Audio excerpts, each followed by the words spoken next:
How to receive money on PayPal mobile application. In this tutorial I will tell you exactly how to do that, and I will do this tutorial on my Android version of PayPal. But you can follow along on your iOS device because the PayPal UI and UX is pretty much the same across all of the platforms that it supports. So if you want to see more contents and tutorials like this, please make sure that you subscribe and ring that bell. Okay, first off, just go to your PayPal application, fire it off from your mobile phone.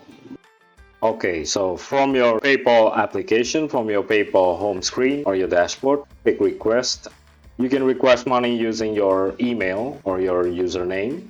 So this one right here, at whichever, or you can choose to use your email. So right here, your email address.